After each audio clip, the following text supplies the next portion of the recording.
కొంతమంది ఇంట్లో ఫ్రిడ్జ్ లాగా కాకుండా అదొక స్టోర్ రూమ్ లాగా వాడతారండి. నేను వాళ్ళని తప్పు పట్టట్లేదు, క్షమించండి. దేనికైనా ఇప్పుడు ఒక ఐటమ్ తయారు చేస్తున్నారంటే దానికంటూ కొన్ని స్పెసిఫికేషన్స్ ఇస్తారు మ్యానుఫ్యాక్చరింగ్లో. సో దానికి తగ్గట్టు మనం ఆ స్పెసిఫికేషన్స్కి తగ్గట్టు వాడితేనే ఏదైనా సరే లైఫ్ వస్తుంది. అది కూల్ చేస్తుంది కదా అన్నట్టు అన్ని దాంట్లో కుక్ చేస్తే పాపం అదైనా ఎంత అని తట్టుకోగలుగుతుందండి. ఫర్ ఎగ్జాంపుల్ ఇప్పుడు మనకు ఆకలి వేస్తుందని మనం ఎక్కువ తినేసాం కదండి, బొజ్జలో ఎంత పడుతుందో అంతే తింటాం కదా. సో ఒకవేళ సపోజ్ ఎక్కువ తిన్నాం అనుకోండి, నెక్స్ట్ డే మన సిచ్యువేషన్ ఎలా ఉంటుందో అందరికీ తెలిసిందే. సో ఫ్రిడ్జ్ కూడా అలానే నేను ఫీల్ అవుతానండి. నేనైతే ఫ్రిడ్జ్ అనే కాదండి, ఇంట్లో ఉన్న ప్రతి వస్తువు దానికి ఒక లైఫ్ ఉందేమో అనే ఫీలింగ్తోనే దాన్ని జాగ్రత్తగా కాపాడుకోవాలి అనుకుంటాను. ఎవ్రీ సాటర్డే నేను ఫ్రిడ్జ్ని క్లీన్ చేసుకుంటానండి. ఎందుకంటే మేము సండే రోజు వెజిటేబుల్స్ తీసుకొస్తాము. అది ముందు రోజు క్లీన్ చేసి పెట్టుకుంటే నెక్స్ట్ డే వెజిటేబుల్స్ తీసుకొచ్చిన రోజే దాన్ని నీట్గా ఆర్గనైజ్ చేసుకోవచ్చు. కొన్నిసార్లు ఫ్రిడ్జ్ని క్లీన్ చేయడం కుదరకపోతే ఏమైనా చూసుకొని లెఫ్ట్ ఓవర్స్ ఉంటే అవి మాత్రం తీసేసి ఫ్రిడ్జ్ని మ్యాక్సిమం బ్రీత్ తీసుకునేలా చేస్తాను.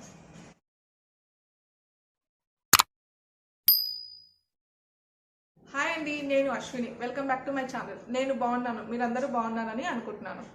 అయితే నా ఫ్రిడ్జ్ని ఎలా ఆర్గనైజ్ చేసుకుంటానో, దాన్ని ఎలా మెయింటైన్ చేస్తానో అనేది మీతో షేర్ చేసుకోవాలి అనుకుంటున్నాను. నా టిప్స్ మీకు ఏమైనా యూజ్ అవుతుండొచ్చు అనే ఉద్దేశంతో షేర్ చేస్తున్నాను.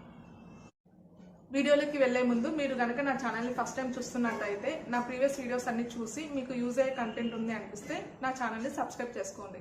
వీడియోస్ కనుక నచ్చితే లైక్ చేయండి, షేర్ చేయండి. First of all fridge of చేసి దాంట్లో ఉన్న ఐటమ్స్ అన్నీ ఖాళీ చేస్తాను. నెక్స్ట్ ర్యాక్స్ అన్నీ తీసి క్లీన్ చేసి డ్రై చేసుకుంటాను. అవి డ్రై అయ్యేలోపు ఫ్రిడ్జ్ లోపల కూడా మొత్తం నీట్గా క్లీన్ చేసి పెడతాను.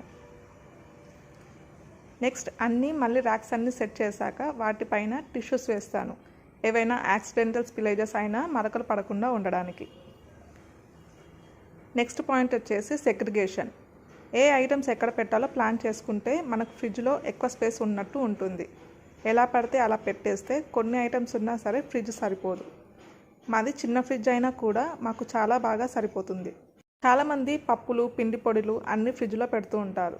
నేనైతే అస్సలు అలా పెట్టను. మంత్కి సరిపడా ఎంత అవసరమో అంతే తెచ్చుకుంటే పురుగు పట్టే అవకాశం ఉండదు. అండ్ ఇంకోటి ఏంటంటే స్టీల్ డబ్బాలు ఖాళీ అయిన వెంటనే కడిగేసి డ్రై అయిన తర్వాతే ఫిల్ చేస్తాను. ఒకవేళ మాకు అలా పెట్టుకోవడమే అలవాటు అనుకునే వాళ్ళు ఒక ట్రే లాంటిది పెట్టుకొని అన్నీ ఒకే దాంట్లో పెట్టుకుంటే చూడడానికి నీట్గా ఉంటుంది. వెజిటేబుల్స్కి కూడా సపరేట్గా మీరు వెజిటేబుల్స్ తెచ్చుకునే క్వాంటిటీకి తగ్గట్టు బాక్సెస్ తెచ్చుకొని దాంట్లో స్టోర్ చేసుకోండి. ఆ బాక్సెస్ కూడా రెక్టాంగులర్ షేప్లో ఉన్నవి చూసుకోండి. సో స్పేస్ అనేది వేస్ట్ అవ్వదు. And do prefer same colour. ఒక్కసారి ఇన్వెస్ట్ చేయండి, ఎప్పటికీ మీ ఫ్రిడ్జ్ ఆర్గనైజ్డ్గా హ్యాపీగా ఉంటుంది. అంత కాస్ట్ పెట్టి ఫ్రిడ్జ్ కొన్నప్పుడు దాని మెయింటెనెన్స్కి ఇంకొంచెం ఇన్వెస్ట్ చేస్తే తప్పు లేదు. మనం ఫ్రిడ్జ్లో పెట్టే ఐటమ్స్ మధ్యలో గ్యాప్స్ ఉండాలి, అప్పుడే ఎయిర్ సర్క్యులేషన్ అనేది ఫ్రీగా ఉంటుంది. అన్ని corners from top to bottom cooling ఈవెన్గా స్ప్రెడ్ అవుతుంది.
సో నేను ఫస్ట్ ర్యాక్లో మొత్తం మిల్క్ రిలేటెడ్ ప్రోడక్ట్స్ అంటే పాలు, మీగడ, పెరుగు లాంటి ఐటమ్స్ పెట్టుకుంటాను.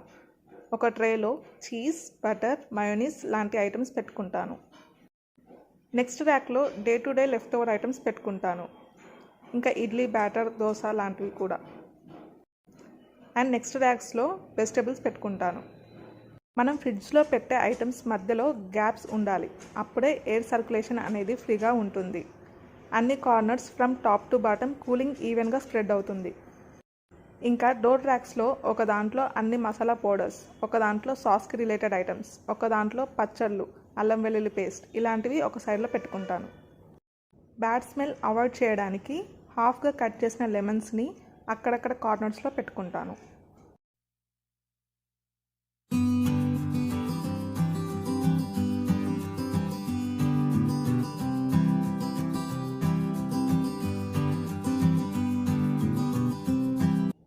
సో నా ఫ్రిడ్జ్ని నేను ఇలా ఆర్గనైజ్ చేసుకుంటానండి. మీకు కొంచెమైనా యూజ్ అయిందని అనుకుంటున్నాను.